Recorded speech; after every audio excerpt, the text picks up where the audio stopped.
রান্না এটা একটা শিল্প। আর এই শিল্পটা প্রত্যেক গৃহিণী তার মনের মধ্যে ধারণ করে এবং লালন করে। রান্নাটা ভালোবেসে করে। পরিবারের লোকদের জন্য, বাচ্চাদের জন্য। আর প্রত্যেকটা ব্যক্তি যে রান্না করে পরিবারের জন্য, সে সবসময় চায় রান্নাটা যেন ভালো হয়। আসলে রান্নাটার ব্যাপারটা হচ্ছে আগুন পানির খেলা তো, এটা দেখা যায় প্রতিনিয়ত বা সবসময় একই রকম হয় না। আর রান্নার ব্যাপারটা না, শুধু যে কোনো কাজের ব্যাপারটাই হচ্ছে মন মানসিকতার উপর ডিপেন্ড করে।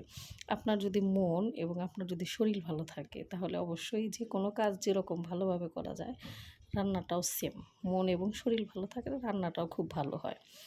আর প্রশংসা পেতে কার না ভালো লাগে? প্রশংসা পেতে সবারই ভালো লাগে। রান্না করলে বা সকলকে বেড়ে খাওয়াইলে একটা প্রশংসা পাওয়াই যায়। তবে জানেন কি, কেউ রান্না খেয়ে মানে সচরাচর প্রশংসাই বেশি করে কারো রান্না খেয়ে। কিন্তু অনেকেই আছে মুখের উপরেই বলে দেয়, তোমার এই রান্নাটা ভালো হয় নাই, তোমার এই রান্নাটাতে লবণ বেশি হইছে, ঝাল কম হইছে বা জাল বেশি হইছে, মানে অত স্বাদ হয় নাই। আসলে এই কথাগুলো না কাউকে মুখের উপরে বলবেন না। কারণ যাকে বলেন সে অনেক কষ্ট করে ভালোবেসে গরমের মধ্যে চুলার পাড়ে বসে রান্না করে। তার খুব খারাপ লাগে। তারপরে যদি তাকে কেউ হেল্প করে, সে ব্যাপারটা হচ্ছে আলাদা। আর যদি কেউ না হেল্প করে, সে যদি একা একা এই রান্নাবান্নাটা করে, তারপরেও যদি তাকে মুখের উপরে এই কথাগুলো বলেন, তাহলে আসলে তার খারাপই লাগে। তো মানুষের প্রশংসা করতে না পারলে অন্তত তার মুখের উপরে কখনো তার খারাপটা বলবেন না। এটা আসলে মানুষের ব্যক্তিত্বের উপর খুব একটা বড় ধরনের ইফেক্ট ফেলে। তো যাই হোক, আসসালামু আলাইকুম। এতক্ষণ তো শুধু ভক ভক করলাম। তো যাই হোক, কেমন আছেন সবাই? আশা করছি সবাই খুব ভালো আছেন।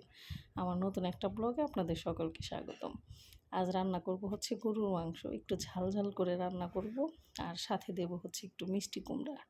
তো আমি মাখাইতে ভুলে গেছি যে আমি লবণ দিইনি। সচরাচর আমি সব রান্না মাখাইতে নিলে বা মশলা দিতে নিলে আমি সবসময় লবণটা একটু আগে দিই।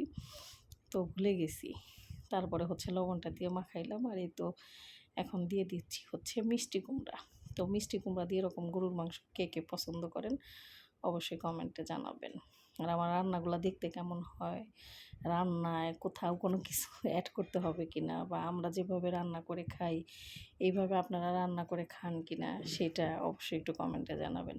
আর গরুর মাংস মূলত আমরা কলা দিয়ে, আলু দিয়ে, তারপরে হচ্ছে অনেক সময় পটল দিয়ে রান্না করে খাই। এটা আবার অনেকেই হয়তো খারাপভাবে নিতে পারেন। তো যাই হোক, রান্নাটা অলরেডি শেষ। টেবিলে দিয়ে দিয়েছি। রান্নাটা কেমন হয়েছে অবশ্যই কমেন্টে জানাবেন। আর আমার ব্লগগুলো কেমন লাগে সেটাও জানাবেন। তো ঠিক আছে, সবাই ভালো থাকেন, সুস্থ থাকেন। আল্লাহ হাফেজ। আসসালামু আলাইকুম।